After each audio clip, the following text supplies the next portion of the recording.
Hace un par de años que vendí mi marca de Amazon FBA y muchos de vosotros me habéis preguntado, bueno, ¿qué producto era el que te hizo llegar a la cima? ¿Cuál fue ese producto y sobre todo toda la estrategia detrás de este gran producto? Y aunque no fue solo un producto el que tenía esta marca, teníamos varios productos, hoy voy a contar el producto principal que nos hizo llegar a conseguir esta meta de vender una marca de Amazon en 7 cifras y sobre todo qué pasó después de vender esta marca. Así que es por eso que hoy voy a crear este vídeo, el cual voy a desvelar cuál fue este producto y toda la estrategia detrás, con la intención de aportar valor, de que entendáis el objetivo de buscar un producto ganador y toda la estrategia que había detrás de este gran producto ganador. Así que vamos a comenzar. Hace un par de años que vendí mi marca de Amazon FBA, una cifra bastante jugosa. Y es por eso que hoy he creado este vídeo para desvelar cuál fue el producto principal de esa marca que me hizo llegar a esa meta de vender mi marca de Amazon FBA en 7 cifras. Y no solo voy a decir cuál fue ese producto ganador, sino que voy a contar toda la estrategia detrás de principio a fin, desde cómo encontramos ese producto, cómo lo fuimos haciendo mejor, cómo fue evolucionando, no solo las cosas buenas, sino todas las cosas malas, todos los obstáculos que fueron habiendo en el camino. Así que bueno, creo que este vídeo os va a aportar muchísimo valor porque vais a aprender un poco pues cómo creé esta marca tan exitosa de Amazon, cuáles fueron las estrategias, cuál fue el desarrollo de esta gran marca en tan poco tiempo que la conseguimos vender en solo 2 años, la conseguimos vender en 7 cifras. Así que nada, con la intención de aportaros valor y que aprendéis muchísimo con este vídeo. Para contar un poco y explicar cómo empezó esta marca, tengo que partir desde el principio y es mis comienzos de cómo empecé a vender en Amazon. Bueno, pues yo era muy joven, tenía al final como 20 años aproximadamente, 21, 22, no me acuerdo bien, y estudiaba arquitectura. Al mismo tiempo me sacaba un dinero extra siendo repartidora de comida de pedidos a domicilio en Deliveroo y hacía eso junto con mi pareja. Es decir, estudiaba, iba a la universidad todos los días y por las tardes repartía comida a domicilio. Y gracias a eso empecé, bueno, me di cuenta que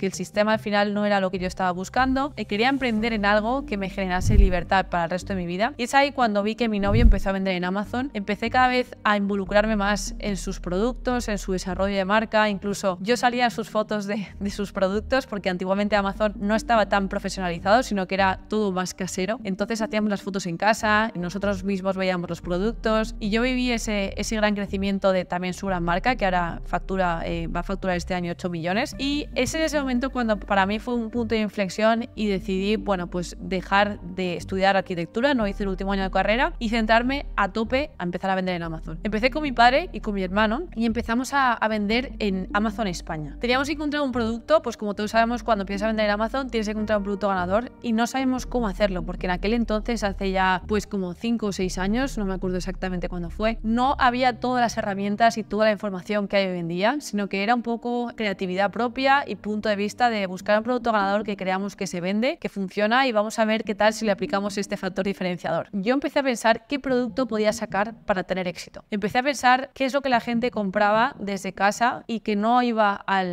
o bien al supermercado o al Corte Inglés o lo que sea, porque prefería comprar online, ¿no? Y es ahí cuando me di cuenta de que al final el mundo de los juguetes sexuales es enorme. Y dije, oye, ¿y por qué no vendemos un juguete sexual en Amazon? Es algo que la gente tiene muchísima vergüenza. Obviamente prefieren comprarlo por internet. Aviso que este no es el producto que me hizo llegar al éxito. Esperaros más tiempo en el vídeo porque ahora vamos a ver qué pasó con este producto. Pero bueno, empezamos a vender este producto en España, fue todo un éxito y la verdad que fue súper gracioso este producto porque empecé a vender con mi padre y las fotos las hacía mi padre en el producto porque él tenía una cámara muy buena, hizo un curso de fotografía, entonces imaginaos yo de pues hace 5 años con mi padre en casa con un juguete erótico haciendo las fotos, era un panorama que nunca la verdad me hubiese imaginado. Era un juguete que era para hombres, era un masturbador masculino que tenía, bueno, pues 2 caras, como que era un tubo y tenía 2 caras y bueno, lo que decidimos hacer es decidir sacar un extra como factor diferenciador que era un lubricante, porque vimos que muchas de las reviews de nuestros competidores que ya tenían ese mismo producto, les fallaba que no funcionaba bien sin lubricante, entonces decidimos decir, oye, ¿por qué no incluimos lubricante en el paquete, en el producto y así va a mejorar la experiencia del usuario y obviamente en la foto principal que vean que tiene un producto que es un very nice to have, ¿no? Que es un lubricante, suma mucho al valor propio del producto principal que era un masturbador. Encontramos una fábrica en China que hacía el masturbador, lo que pasa es que esta fábrica en China no hacía el lubricante. Empaquetarlo y comprar el lubricante por otro lado en España y hacer el paquete en casa, mano a mano, toda mi familia abriendo una caja por caja, metiendo el lubricante, el masturbador y una tarjeta de agradecimiento, cerrando el paquete siguiente. Así imaginaros como 1000 unidades que pedimos para empezar. Este fue un producto súper exitoso al principio, empezamos solo en España y empezamos a vender un montón de unidades. De hecho, casi nos quedamos sin stock, cuando ya nos quedaban como 300 unidades, es decir, ya se había vendido el 70%, pues le dije a mi padre, oye, yo creo que deberíamos hacer un pedido grande a China, porque realmente si ya hemos vendido esto en España y aún no hemos empezado en Alemania, en Francia y en el resto de los mercados, imagínate lo grande que puede ser, ¿no? Además ya hemos verificado el producto, éramos número 1 en España en nuestra subcategoría. Llamé al chino y le dije, oye, prepara un pedido de 1600 unidades porque me acuerdo. Y de repente al día siguiente me acuerdo que nos llega un email de Amazon que era como un boletín informativo de newsletter donde dice que justo han abierto una categoría especial para productos para adultos porque al final estaban viendo que había muchos problemas, que había muchos niños que estaban accediendo a Amazon comprando juguetes eróticos y claro, es un producto que al final se tiene que restringir la edad y solo se pueden comprar si tienen más de 18 años. Entonces de repente nos hicieron como, por así decirlo, un shadow ban, es decir, nuestro producto ya no tenía visualizaciones, no se podía hacer publicidad por pertenecer a esta categoría y metieron nuestro producto en una categoría de adultos que solo personas con su DNI se podían identificar y entrar en esta categoría. Es decir, esto significó para nosotros que el porcentaje de visualizaciones que teníamos antes bajó como un 90%. Entonces, obviamente, en ese momento las ventas nos cayeron. Justo habíamos hecho el día anterior un pedido a China con 1600 unidades más. Y es en ese momento que me acuerdo que fui a cenar con mi padre y le dije, papá, ha pasado esto, ¿cómo narices hacemos? Se vino súper abajo porque él ya había tenido un montón de problemas más en el pasado. Y yo dije, no puede ser que por mi culpa, porque yo me sentía súper culpable, pase otra vez esto. Así que con mi hermano y yo nos pusimos a tope a ver soluciones, a ver cómo podíamos sacar todo este stock y venderlo. Y no solo eso, sino cómo llamar al chino a contarle, oye, mira, cancélanos este pedido que no podemos venderlo, ¿no? Entonces nada, llamé al chino,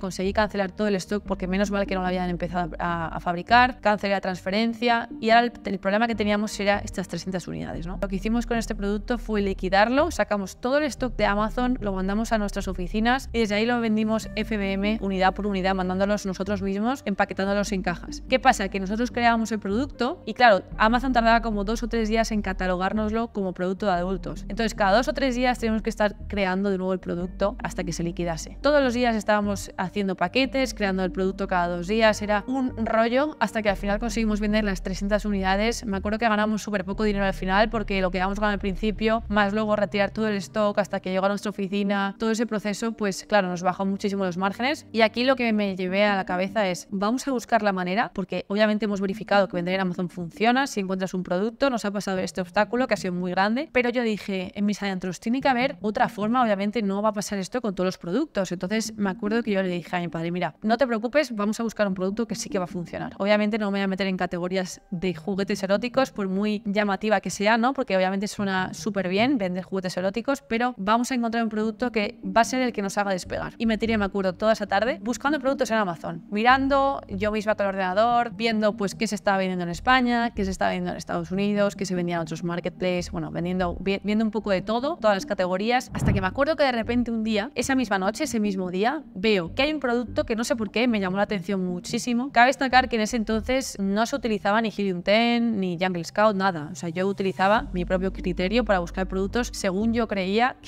que iban a funcionar, ¿no? Porque esto fue hace bastantes años. Entonces vi un producto número 7 en España, categoría de bebé. Y me acuerdo que era un cojín de lactancia, que es como una forma de plátano, grande, es decir, medía como de largo unos 50 metros y de anchura el cojín era como 30-35 centímetros. Era una forma literal como un plátano y tenía en los dos extremos como un botoncito el cual se podía cerrar y me llamó mucho la atención porque dije, ostras, este vendedor es el número 7 de bebé en toda España. Esta persona, ¿qué está haciendo? ¿Qué está haciendo para obtener ventas? Entonces lo que hice primeramente como que me dio, no sé, una sensación de que ese producto lo tenía que ver, lo tenía que estudiar, a ver si podía hacer algo parecido para ganarle de alguna forma, ¿no? Cabe destacar que yo nunca he sido madre, no soy madre, entonces yo nunca he dado de lactancia, nunca he tenido un bebé, entonces entendía cero el uso de este producto. Tenía que estudiarlo más bien para ver cómo usaba la madre este producto, para que exactamente qué funciones, en qué momento del día lo usaba y todo este desempeño, ¿no? Entonces compré ese producto y cuando me llegó a casa vi varias cosas. En primer lugar vi que era un cojín todo gris que ponía Made in Italy, es decir, estaba hecho en Italia, en teoría la calidad era bastante buena. De hecho en Amazon tenía como 4,6 estrellas, tenía como 700 reviews, tenía bastantes reviews, pero a mí me llamó la atención algo muy importante y es que el producto era bastante grande, es decir, ellos no lo envasaban al vacío. Entonces la fee de Amazon era oversize, porque yo tras medirlo en mi casa me di cuenta que medía más de 45 centímetros en uno de los lados. limitados, por lo tanto era oversize. Y aquí fue mi primera alarma. Dije, mira, si pone Made in Italy, mentalmente dije yo, si lo fabricamos en China, obviamente va a ser mucho más barato. Número 2, si es oversize, esto tiene que haber alguna forma de envasarlo al vacío, como las almohadas o cualquier producto, que venga en un paquete mucho más pequeño y que nos ahorremos toda esa fee de oversize a estándar, que es bastante grande. Y más cuando haces pan europeo, cuando es producto oversize te cobran, creo que son $2 más o 3 euros más, no me acuerdo bien. Entonces ya solo con todo este ahorro de fee, más si consigo hacer el producto mejor de alguna manera, seguro que es un producto ganador. La verdad que no entendí muy bien por qué ponía Made in Italy. Digo, quizás pensé, será típica fábrica tradicional que siempre han fabricado almohadas y se acaban de lanzar al mercado de Amazon sin saber un poco cómo funciona, porque obviamente China siempre tiene mejores precios, entonces no entendía muy bien en un producto tan sencillo como era una almohada, cómo podía poner Made in Italy. Me acuerdo que este producto en Amazon España se vendía en 44,99 euros, como os digo, era oversize. Entonces yo lo que hice, nada más ver el producto y darme cuenta de estas cosas, me puse con mi hermano a buscar fábricas en China. Él buscó fábricas y yo era la encargada en ver, bueno, pues cómo podía hacer ese factor diferenciador en ese producto para que ganara ese competidor, ¿no? Y me acuerdo un día que de repente me llega mi hermano, al día siguiente, a los 2 días, no me acuerdo bien, me dijo, Blanca, mira, he encontrado esta fábrica en China, en Alibaba, que fabrica almohadas, pero almohadas normales, no de lactancia. Y yo le dije, oye, pero ¿por qué no encontramos mejor una fábrica que sea especializada en almohadas de lactancia, ¿no? Que ya saben exactamente la forma que es, los problemas que hay, cómo distribuir bien pues todo ese algodón dentro de la almohada para que no queden huecos, etcétera. Y me dice, no, es que mira, está buscando en Alibaba, no existen fábricas de almohadas de lactancia. De hecho, esa forma de esa almohada en Alibaba no está. Y yo dije, esto es otra barrera más que la gente cuando intente buscar este producto en Alibaba, al no encontrar fábricas que fabriquen directamente este producto, van a decir, buah, me voy a otro, ¿no? Y yo le dije, me parece genial, pues vamos a hablar con fábricas directamente que fabriquen almohadas, que tengan buenas reviews, que tengan buena reputación en China y que obviamente tengan capacidad de respuesta buena para customizarnos esa almohada nuestra, que va a ser con forma de plátano y va a tener las características que finalmente decidamos. Y es ahí cuando mi hermano encontró una fábrica de almohadas que era súper buena en China. De hecho, era una de las fábricas más grandes de textil en China. Entonces esto nos daba muchísima confianza porque las fábricas eran enormes, tenían muchísimos empleados, las fotos y los vídeos en Alibaba se veían súper de buena calidad. Total, que empezamos a hablar con el supplier, me acuerdo perfectamente, se llamaba Cocoa, y le digo, Cocoa, mira, queremos vender este producto, le mandé todas las fotos, le mandé las medidas literal que tenía nuestra competencia, queremos saber si puedes hacer este producto y qué precio nos das. Y me acuerdo él que dijo, claro que lo puedo hacer, además respondía súper rápido, era como súper atento y nos daba $7,5 de precio FOB por ese mismo producto. Y yo dije, buah, eso es increíble, porque ahora mismo haciendo cuentas, me acuerdo que lo miré y dije, si el competidor está vendiendo a 44 euros, si este supplier en China nos da $7,5 FOB y es una de las mejores fábricas en China de textil, o sea, tiene muchísima experiencia en almohadas y todo esto, si conseguimos hacer cada almohada de tamaño estándar por medio de empacado al vacío, es que los márgenes que tenemos son enormes. Entonces nada, le pedimos una muestra, la recibimos en casa, la calidad la verdad que era súper buena, incluso era muy parecida a la de este competidor que era Made in Italy, o sea, era increíble. Sí que es cierto que la presentación era mejor la de Made in Italy, el del competidor, porque ya obviamente era un producto que ya vendía en Amazon y este que nos envió Sample desde China era simplemente una muestra que venía envasada al vacío de aquella manera, pero la calidad era súper parecida, la forma era muy parecida. Entonces nada, lo que empezamos a decir, bueno, ahí fue la primera luz verde y yo le dije a mi hermano, bueno, vamos a entender ahora que ya hemos visto que este producto es factible, vamos a entender cómo mejorar este producto. Y ahí es cuando empezamos a mirar bien quién utilizaba este producto y vimos que eran madres embarazadas que tenían muchísimo dolor de espalda al dormir, dormían súper incómodas y buscaban una solución, buscaban una almohada de lactancia que no solo era de lactancia, que era para cuando ya el niño naciese y darle pecho, sino que también buscaban una almohada para dormir, porque las personas embarazadas, ya llevas embarazada unos meses al parecer, necesitas dormir con un cojín entre las piernas para descargar toda la tensión de la espalda, etc. Entonces ahí nos dimos cuenta que este competidor lo que hacía era, en las fotos, enseñaba dos funciones principales. Una era la almohada, cumplía la función de almohada para dormir, la cual te ponías como el plátano entre las piernas y el plátano te llegaba a la cabeza y podías dormir cómodamente.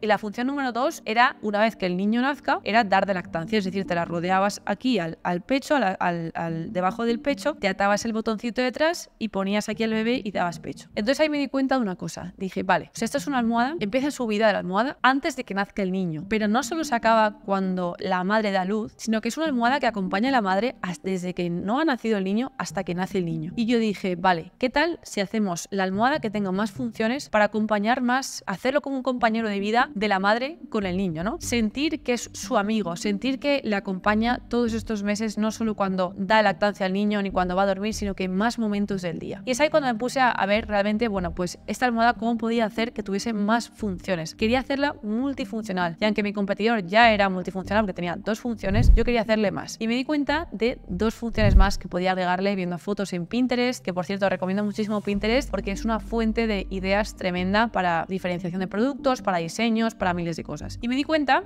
que cuando cierras la almohada con el botoncito y la pones sobre una superficie horizontal, queda un hueco en el medio, en la almohada, ¿no? Y dije, oye, ¿y si hacemos otra almohada adicional pequeñita que se meta en ese hueco al cerrar la almohada principal, de tal forma que quede como un nido de bebé, de tal manera que cuando el niño, imagínate, la madre está viendo la tele, el niño pueda dormir encima de esa almohada? ¿Por qué se me ocurrió esa cosa? Porque vi que había muchos productos en Amazon que se llaman Baby Nest, que es como una cama de un niño portátil, es como un nidito para niño donde le pones tumbado y el niño se duerme y puedes ponerle a la alfombra mientras tú ves la tele, en el sofá, en muchos sitios. Entonces ahí fue mi primera solución de añadir esa función más, añadir una almohada pequeña que cubriese ese espacio del centro del hueco de la almohada, y así el niño también podía dormir en la almohada. Ese cojín pequeño era súper barato, o sea, yo tras hablar con el proveedor le dije, oye, ¿cuánto cuesta este cojín extra que vamos a poner aquí en medio? Y costaba como 30 céntimos más, lo cual seguíamos dentro del margen compitiendo con nuestro competidor principal. Factor diferenciador número 2 que me di cuenta es que tras mucho leer, tras mucho informarme, las madres cuando dan a luz sienten un sentimiento de amor infinito, sienten muchísimo amor hacia el niño, obviamente acaba de nacer su hijo. Entonces yo dije, ¿por qué todos los competidores que hay en Amazon ahora mismo, sus diseños son todos almohadas grises? No lo entiendo, o blancas. Y yo dije, yo voy a hacer una almohada que sea gris con corazones blancos, porque obviamente la madre cuando nace el niño tiene ese amor dentro que si yo le pongo de frente en la pantalla una almohada con corazones, va a sentirse súper identificada, simplemente por esa tontería que es muy barato de hacer y que al final marca la diferencia porque visualmente llama mucho más la atención frente a todos los competidores, ¿no? Y no solo eso, sino que añadir el cojín en el centro hizo que la almohada fuese multifuncional. De esta manera creaba un vínculo enorme entre la madre, el niño y la almohada, porque cumplía todos los requisitos de mi cliente ideal, que era que fuese multifuncional, es decir, podía acompañarle en más funciones de su día a día y solucionarle más problemas. No solo eso, sino que aparte lo hacía muy bonita. Y por cierto, se me ha olvidado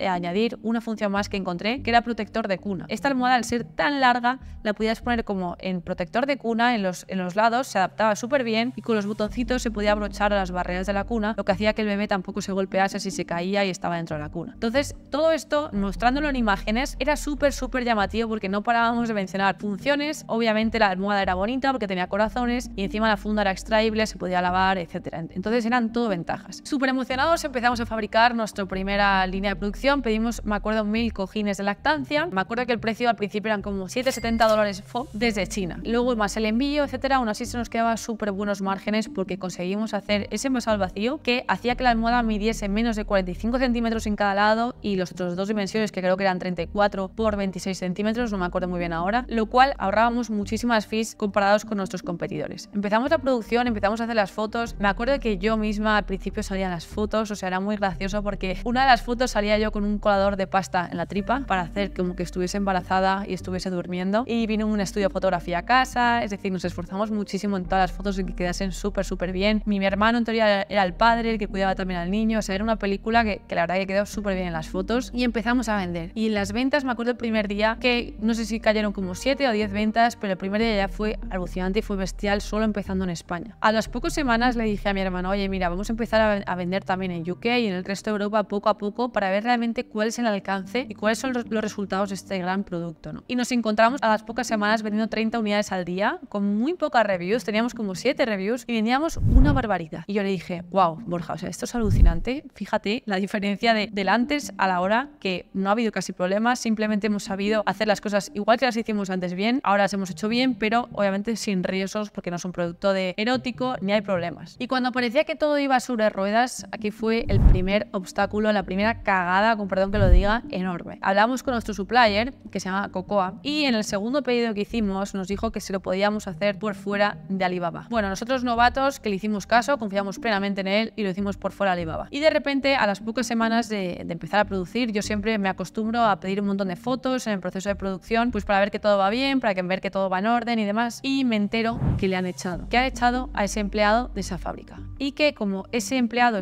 le habían asignado con todos nuestros pedidos, nuestro pedido estaba como en espera a ver qué hacían con él, porque además el pago lo habíamos hecho por fuera y aunque el pago era la fábrica, él era el encargado de hacer todos esos cojines, él sabía todos los procesos y cómo queríamos exactamente todo. Pasaron las semanas y la producción no avanzaba. Yo estaba súper agobiada porque habíamos hecho el 30% del pago inicial y los productos no se estaban fabricando y no sabía qué hacer porque ya casi no teníamos esto. Así que nada, tras hablar con mi padre y ver un poco la situación que estaba de mal en peor, decidimos ir a China, además justo era la feria de Cantón, y le dije, mira, papá, vamos a China, y lo hablamos, y él me dijo, sí, totalmente de acuerdo, vamos tú y yo, vamos a hablar con Cocoa, vamos a ir a la fábrica, vamos a hablar con el dueño, con quien haga falta para ver cómo solucionamos este problema. Obviamente, más que aprendido, que nunca hagas un pedido por fuera de Alibaba, a no ser que conozcas el supplier en persona, que tengas una relación de hace años con él, y que tampoco lo recomiendo aún así, porque siempre tiene sus riesgos. Fuimos a China, nos presentamos allí, estuvimos hablando con Cocoa, quedamos con él, de hecho a cenar, me acuerdo, y me dijo que se había ido a otra fábrica, que él estaba ya fabricando sus almohadas en una fábrica súper pequeña, que la verdad que tenía malísima pinta, que confiésemos en él, que le hiciésemos otro pedido por separado de la fábrica, que lo iba a hacer, y bueno, aquí decidimos que obviamente eso ya se había acabado, que no íbamos a seguir con él. Fuimos a la fábrica principal y ahí conocimos a uno de los jefes, que se llamaba Lu. La verdad que entablamos una súper buena relación. Gracias a ir a China, él confió muchísimo en nosotros, él tomó como partida de todos nuestros pedidos, porque tener en cuenta que esta fábrica era enorme, era una fábrica que para ellos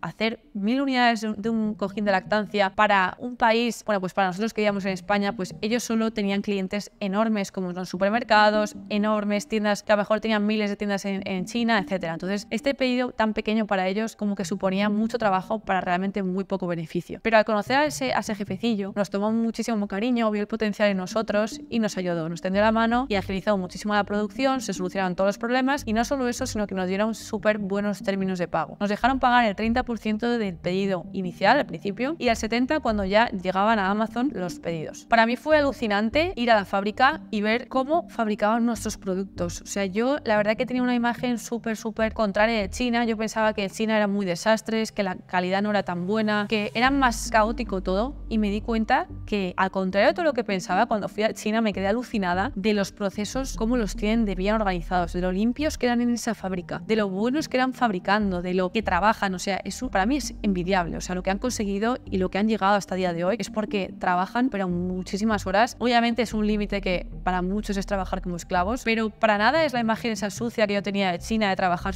todo súper sucio, desordenado, caótico, sino que la fábrica y todo estaba súper limpio, súper ordenado. Ellos siempre llevaban gorrito, el protector para las zapatillas para no pisar con la zapatilla a la fábrica. Era una barbaridad. De hecho, ver fabricar mis productos, la verdad que a mí me motivaba muchísimo porque cuando lo ves, que tú vendiendo en Amazon nunca ves tus productos, cuando ves lo que estás haciendo realmente, dices, ostras, la que estoy liando, ¿no? Y yo sabía que ese viaje lo cambió todo. Aunque fue un sacrificio enorme, nos fuimos 20 y pico días a China, lo planificamos un día, nos fuimos como los pocos días, los hoteles eran horribles, fuimos a hoteles, pues que obviamente los hoteles buenos valían muchísimo, nosotros tampoco teníamos muchísimo dinero para ir a pegarnos el viaje como de lujo, pero mereció la pena, mereció muchísimo la pena por esa relación tan cercana con nuestro proveedor. Entonces nada, empezaron las ventas ahí súper bien, cada vez vendíamos bien, empezamos también en Estados Unidos a vender, vendíamos muchísimo, allá facturábamos, me acuerdo, como 200.000 al mes, los profits eran muy buenos, eran de un 20% más o menos, y de repente me acuerdo que llega la enfermedad esta, que no la puedo decir aquí, pero que todos sabemos cuál es, y hace que los fletes de China empiecen a subir a lo bestia. Es decir, lo que antes, cuando yo empecé, me acuerdo, un contenedor desde China a Barcelona valía como 2.000 euros, incluso un poco menos, empezaron a costar como 10.000, 15.000, y a Estados Unidos me acuerdo que llegaron a 30.000 euros el contenedor. Y es ahí cuando obviamente los costes nos subieron un montón. Teníamos este competidor que era Made in Italy, era de Italia, y claro, en este caso, el fabricado en Italia tenía muchos mejores precios de envío y de logística, y a nosotros cada vez se nos estaban acercando más, teníamos que subir el precio. Obviamente en ese momento vendíamos mucho más, éramos los número uno en casi todos los mercados de Europa, era una barbaridad. Incluso llegamos a vender más caro que el competidor, que al principio os comenté que vendían 44 euros. En UK nosotros vendíamos más caro que él, y me diréis, bueno, Blanca, ¿cómo hacías para vender más caro? De hecho, esto es algo que me pregunta mucha gente, ¿no? ¿Por qué vender más caro que una persona que tiene muchas reviews si realmente es el mismo producto? Mi producto tenía muchas más funciones y tenía un factor diferenciador que lo hacía súper especial, que eran los diseños y las funciones. Pero, obviamente, aunque yo estaba ganando mucho dinero y los profits eran muy buenos, se me acuerda en UK que el margen de beneficio era un 40% después de publicidad, era súper alto, se presentó este problema de, oye, los fletes están subiendo, cada vez cuesta más, no sabemos cuándo va a acabar esta enfermedad, no sabemos a dónde van a parar estos fletes, y yo dije con mi padre y con mi hermano, bueno, ¿qué tal si nos vamos a la India? Que sabemos que hay mucho textil, hay mucha fábrica, seguro que en la India podemos encontrar una fábrica y los fletes, los miré y eran súper súper, pues muchísimo más baratos. Esto nos va a permitir pues tener un precio mucho mejor que todo el resto de competidores. Para este entonces ya teníamos muchos competidores, cada vez había más, porque obviamente cuando ya empieza a vender, a tener éxito, cada vez más gente lo ve y cada vez más empiezan a subir al carro. Y encontramos una fábrica en India que pedimos muestras y era muy buena, es decir, nos enviaron samples y eran muy buenos. El precio del producto era igual que China, me acuerdo, pero claro, los fletes eran dividido entre 10 lo que valían de China a Barcelona que de India a Barcelona y de India a Estados Unidos. Empezamos poco a poco a trasladar todos estos pedidos que hacíamos a China a la India para ir subiendo ese profit del 20% a más. He de destacar que obviamente, como he dicho, en UK teníamos un 40% de margen, pero en otros mercados como Italia, Alemania y España los márgenes eran un poquito más bajos. Entonces la media hacía ese 20%, 25% más o menos. Decidimos, como digo, traer el producto de India y mejorar los cost of goods de nuestra mercancía. Como era la enfermedad esta, las ventas suben por las nubes porque ninguna embarazada salía de casa por miedo a contagiarse y por miedo a que le pasase algo a su bebé. Entonces cada vez veíamos que las ventas es que era vender como churros, o sea, era una auténtica locura lo que se vendía. Pero había un problema en paralelo. Empezó a entrar todo este stock de la India, que aparte lanzamos un montón de variantes más, sacamos un montón de diseños más de cojines de lactancia para abarcar todos los gustos, ya no solo eran corazones, sino que eran animales, eran estrellas, eran un montón de diseños de todos los colores. Nos dimos cuenta que las reviews, es decir, las estrellas, las valoraciones de nuestros productos empezaron a bajar. Y no entendíamos por qué, porque realmente hacíamos controles de calidad en India y no sabíamos qué estaba pasando, que estaba haciendo que nuestras valoraciones cada vez bajasen más y más y más. Y tras ver un poco y leer las reviews y hacer retiradas, pues creamos como retiradas para ver nosotros el producto, etcétera, nos dimos cuenta que la tinta que utilizaban los indios para imprimir ese diseño en el cojín olía a pescado, olía fatal. O sea, no sé qué hacían, pero olía fatal. ¿Qué pasa? Que la madre embarazada, cuando te quedas embarazada, desarrollas mucho más el olfato. Y si yo ya me olía a pescado el producto, imaginaos una persona que acaba de dar a luz que tiene todos los sentidos súper desarrollados. Imaginaos el drama que fue, ¿no? Y claro, yo hablaba con el indio y le decía, oye, mira, esto huele a pescado que alucinas. Utiliza otra tinta de mejor calidad para los productos. Y ellos, como tienen otro tipo de olfato, están acostumbrados a otro tipo de olores, para ellos olía normal y olía genial. De hecho, me acuerdo que me enviaba fotos de su madre, de su tía, de su abuela, todas oliendo así el cojín. Me decían, Blanca, que es que no huele, que huele súper bien. Y yo decía, pero claro que huele, si lo huelo. Y era como una lucha constante, ¿no? Entonces, claro, teníamos este problema de, oye, si nos cambiamos a China, los precios nos van a subir. En India estamos ganando muchísimo profit. De hecho, empezó a subir a lo bestia, pero no podemos sostener esta situación porque la calidad de India no es la misma que la de China. Sacamos muchos más productos, empezamos a expandirnos y es ahí cuando empezaron a contactarnos de, oye, queremos comprar vuestra marca, nos interesa vuestra marca, realmente sois los líderes en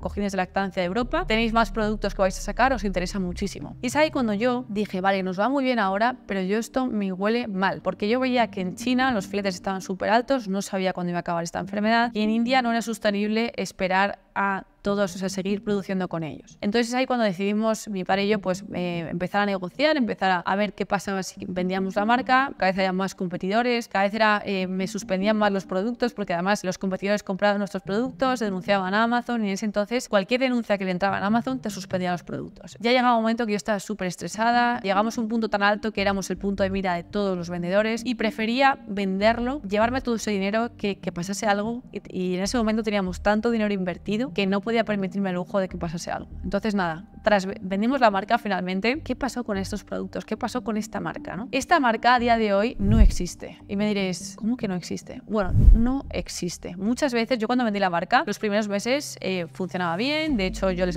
asesoraba, seguían hablando conmigo, etcétera. Pero la empresa que compró mi marca, que en el momento se llama Elevate Brands, esta empresa tan grande, ha quebrado, porque muchas de las marcas que había quebraron. ¿Por qué? Porque al final no es lo mismo que tú como vendedor conozcas tus productos, sepas llevar de la mano y conseguir, bueno, pues hacer crecer tu marca como de forma casera. Cuando llega una empresa, un monstruo de estos enormes, compran 100 marcas y se creen que van a gestionar todas las marcas bien, que van a seguir creciendo. No lo van a hacer bien porque no le van a dedicar el mismo cariño que tú, hacer todas las cosas, no conocen el producto como tú. Y aunque hagas un proceso de due diligence muy largo, no eres tú. Y al final creo que el dueño de la marca siempre es la esencia de la marca. Y cuando tú la vendes, si ya no está la esencia, no hay nada. Y conozco muchos amigos que también han vendido la marca de habla inglesa, que también sus marcas a día de de hoy no son nada, se han ido a la mierda y es una pena. Lección súper aprendida, y es, obviamente, en cuanto tú veas que llegas a la cima o que veas que de repente has llegado a un límite, que hay muchos competidores, que las cosas se empiezan a poner muy problemáticas, hay muchas trabas, que necesitas salir de ahí, es mejor que la vendas y te lleves todo ese dinero que ganarías, que yo nunca he visto ese dinero todo junto en mi cuenta bancaria en mi vida, ni vendiendo en Amazon ni nada, porque vendiendo en Amazon, como todos sabemos, siempre tienes que estar comprando stock, poniendo más dinero, vas creciendo y cada vez pones más, sacas más productos, más, todo el dinero siempre casi está invertido. En cambio, cuando vendes la marca te pagan todo el inventario, más año pagar un 1/5 de lo que ganaba de profit ese último año, ¿no? Y mezclado con la producción del indio estaba pues bastante inflado. Creo que lo hice muy bien, creo que menos mal que me pasó eso, fue ese instinto de que me olía mal, como digo, no me olía mal el cojín, sino que me olía mal mi instinto de decir algo me dice que tengo que venderla, porque además yo sabía que se iba a acabar esta enfermedad y que obviamente las madres cuando volviesen a salir a la calle o la gente volviese a salir a la calle, las ventas iban a bajar, y así fue. Tras justo que acabó esta enfermedad, las ventas cayeron muchísimo en Amazon en general ese año, fue súper drástico, de hecho quebraron empresas que compraban marcas como Elevate Brands, Thrasio, que es la más grande de todas, quebró, y han quebrado muchísimas porque se volvieron locos todos a comprar marcas sin mirar a lo bestia, y obviamente no tenían como mucho sentido hacer lo que estaban haciendo, ¿no? Así que nada, os he contado esto para que aprendáis un poco que no fue un camino fácil para nada, que aunque lo he contado de una forma muy breve, de verdad que fue muchísimo estrés, muchísimos obstáculos de por medio, pero al final, gracias a todo eso que pasó mal y que hicimos mal, me hizo mucho más fuerte, a mí y a mi familia, obviamente, que si me hubiese quedado en ese producto que al principio sacamos, ese juguete sexual, y no hubiese estado como una loca ese día buscando productos nuevos, nunca hubiese llegado al éxito. Entonces es algo que os quiero transmitir, que nunca os rindáis, que siempre van a pasar cosas malas, sea en Amazon, sea en tu negocio, sea en lo que sea, siempre va a pasar obstáculos que te hagan querer tirar la toalla, pero lo que se valora y lo que se premia es que tú sigas trabajando y cada vez te hagas más y más fuerte.